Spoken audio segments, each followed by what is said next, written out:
All right, so we're gonna do a new camper walkthrough on this Hawk rollover couch. When you first get your camper installed, there's a few things that need to happen first. Your dealer will typically do these for you, unless you're gonna do the install yourself, in which case you should check out our install videos on our YouTube channel. The first part of your install will include attaching your truck battery to your camper battery. While your truck is running, it's going to charge your camper battery. When your truck is off, there is a separator, so that way your camper battery will never drain your truck battery. The next part of the install will be to install 4 eye bolts, and then these turnbuckles will be used to attach the camper to the bed of the truck. One of the things that's really important is you're always going to want to check your turnbuckles and make sure that they are tight. When you first get it installed, sometimes things will settle or stretch out a little bit. So after your first trip home, you're going to want to tighten those down again, make sure they're nice and snug. And then if you're doing any off-roading or on washboard roads, you're going to want to check these pretty often and before any trip. So you want to have them be hand tight, and then just like half turn past that, we have a really great video that shows you exactly how to install and use turnbuckles. All right, we're gonna start going around the exterior of the camper. So starting over here on this side, this is your water fill. So this is a locked box. This larger port here is where you fill in your fresh water. Your camper will have 20 gallons of fresh water. This here is the city water port. And so using a pressure regulator, you can attach this directly to a hose so that you have constant water coming in. Just make sure you use that pressure regulator. This is the external part of your water heater. If you've chosen the shower option, the shower port is here. It's really easy to use. We have the little shower wand here. It just goes right in, and you can adjust your water temperature here. So when you use your sink, gray water will come out of here. A lot of people will use something similar to this. So a little collapsible bucket with a hose to allow the water to drain to. Once you're done camping, you can disperse this water. You can put it down a sink or a toilet. Just responsibly handle your wastewater. Some models will have an external storage box, nice and handy. This is the back of the furnace. One of the things you really want to be sure of is that there isn't any cords or anything in the way of this external exhaust so that it doesn't melt. This here is how you connect to shore power. So this is where you will charge your camper battery using a regular plug in, like inside of a house or at an RV park or a generator. Every camper comes with one of these plugs, and this allows you to connect to a regular extension cord. These are a directional plug, so you're going to want to find that little notch, line it up here, put it in, and then this secures down so that nothing gets pulled off of the camper. Before we go to the other side, this is the refrigerator vent. It's really important to keep this space in here clear to allow good, efficient ventilation of the refrigerator. And a couple tips. If you're in really hot weather, make sure that you turn on your reefer fan. Newer campers are typically stocked with that, and that just helps circulate the air and keep things cool. Another trick is to park with your refrigerator on the shady side in hot weather, and that helps conserve your battery. So this is the jacks. So the jacks are an option. If you choose that option, you get 4 jacks. That's how you take the camper on and off of your truck. With the jacks, you will get this hand crank. This is what you use to raise and lower the camper from the jacks. It also comes with this drill bit adapter, and this allows for quicker up and down of the jacks. Just be really careful because these do top and bottom out, and so it's really easy for the drill to whip around and smack you, which doesn't feel that great. Then over here we have your portable solar port.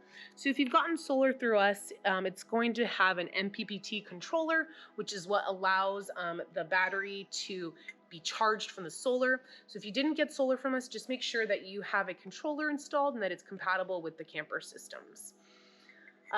Over here is the propane cabinet. There are 2 2.5 gallon propane tanks, And these are really easy to fill at your local gas station, and you can use them for the camper systems as well as for outdoor cooking or an outdoor fire pit. All right, so I'm going to show you the door and some cool things about it. So here you have kind of all the locking mechanisms. There is this deadbolt similar to what you'll have in your house, which is very secure. And then you have this latch, which is how you open and close the door from the inside. This also does have a little deadbolt. There is a screen. When you go to use it, you'll want to move this bubble slider out of the way. And that helps you open the main door. You can also open the screen independently. Really easy to do. And then back over here, there is this handy little latch, and that's what allows you to hold the camper door open when there's wind or if you're on an incline. So there's a few options that this camper has. These are the rear wall steps. So these can be used to access the roof if you store anything up there. Also, they make really great drink holders, dog leash holders, towel holders. And so these are really just great functional little steps and hooks. Every camper is equipped with this porch light. It's a nice amber light so you don't attract the bugs. This camper is equipped with some extra light packages. So this one has the LED floodlights, and this also does have the exterior LED package, which creates a nice glow around camp. On the back of the camper, you're also going to find this water drain valve. This is how you will drain your 20-gallon water tank. It also creates a really great hand washing spot at the back of the truck. Now we're ready to pop the top of the camper. The first step is to undo the latches. There's 6 of these around the camper, and it's very important that you always remove all 6 latches or else you can damage your roof. So to bring it down, you're just gonna pull down on this lever and you'll see that both parts come down. You always wanna make sure that this part is also coming down. And now we can do all 6 of them and we'll hop in the camper and pop the top.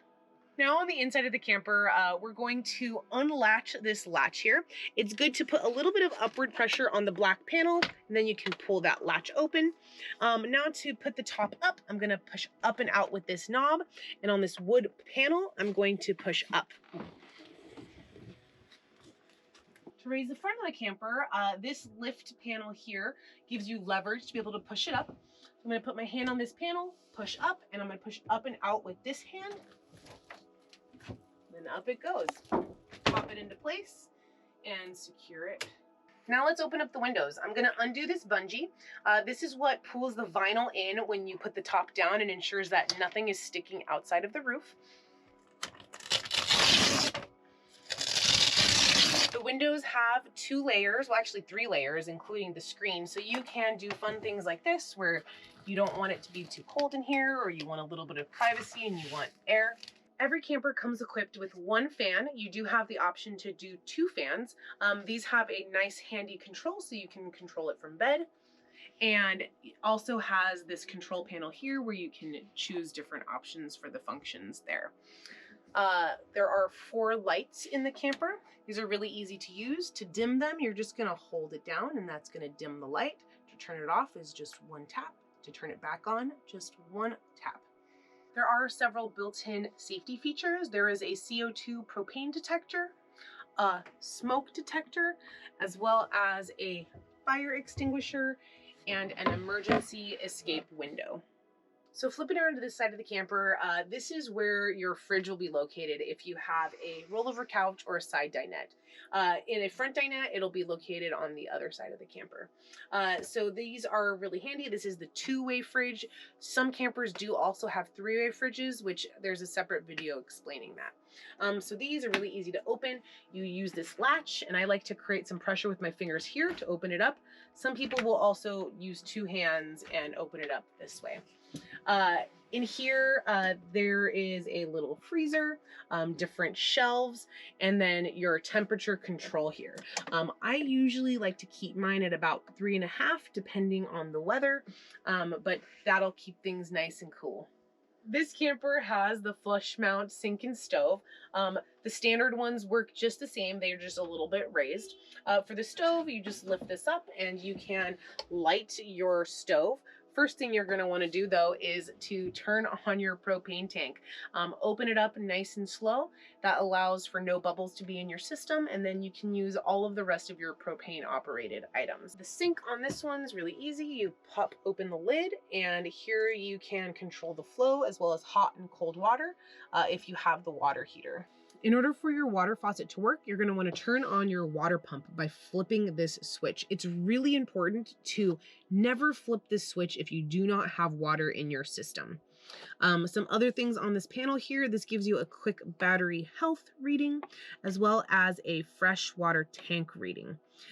This tells you how full or empty your 20-gallon fresh water tank is. This is the furnace thermostat. If you have chosen that option in your camper, you just flip this switch up to the temperature that you would like, and it will hold that temperature. To turn it off, you just bring it all the way back here to the bottom. This is one of your power units. If you flip this switch, this has a 12-volt port as well as 2 USB ports. This here will also give you a reading on the health of your battery. Moving along over here, this is your solar controller display. If you have chosen to have solar installed from us, you will have this MPPT controller, which gives you a bunch of information on your solar system as well as your batteries. This is where you can plug in regular AC power. So this will only function if you are connected to shore power or a generator. So a lot of people are like, oh man, it's not working. It's because you're not connected to shore power. So that's the only time that this plug will function. This is the vent for the furnace. You can change the direction here. And then we're gonna move down to the rest of the power system. So all campers come equipped with a single 12-volt battery, but there are some other options you can choose from us. Those are located in some different places in the camper depending on your floor plan. But in general, every camper will have a fuse panel as well as these circuit breakers. When you turn your camper on, you're going to want to make sure first that all of these circuit breakers are in the on position. And then this here is your kill switch. This is how you can kill power to the system. We do have a whole video as to how this power functions. Like for example, if your kill switch is in the off position, it will not charge via shore power. So there's some little tips and tricks here, but in general, you keep this pulled out when you're using the camper, everything is gonna charge. And then this is where you'll check if anything is going funky with your power system. Down over here, you'll see some switches. This is for the interior downlights. This is where your functions for your floodlights and your exterior LED package will be, as well as for your reefer fan, which you should use when you're in hot temperatures. This camper has the king bed slide out option. So this bed gets massive. It pulls all the way out. You push the cushion back and then you slot in these smaller cushions. Standard for a full-size truck is a queen, but you can get a king bed slide out. This camper also has the rollover couch option. This does roll over into a nice big bed, so you can have extra people stay with you. The rollover couch version does also come with an independent table, which you can set up inside or outside as well. So depending on your floor plan, your bed setup and table setup will be a little bit different. When you're getting ready to pack up camp, there's a few things you need to make sure that you remember. First is to put up your windows and attach the bungees. That's what's going to pull the vinyl in when the top goes down. And then I always like to start in the front of the camper, and I bring this part down. Then I go to the back of the camper and put that part down. The last step is to latch your latches. Before I'm going to do that, actually, I always like to check and make sure that there is no vinyl sticking out of the roof. Sometimes there will be a little bit sticking out, so you're just going to want to tuck it back in and just make sure that it's all protected. Next, you'll latch this here. You want this to have good tension, but not too tight. Last but not least, turn off your propane. Make sure it's completely off, and then you're ready to roll.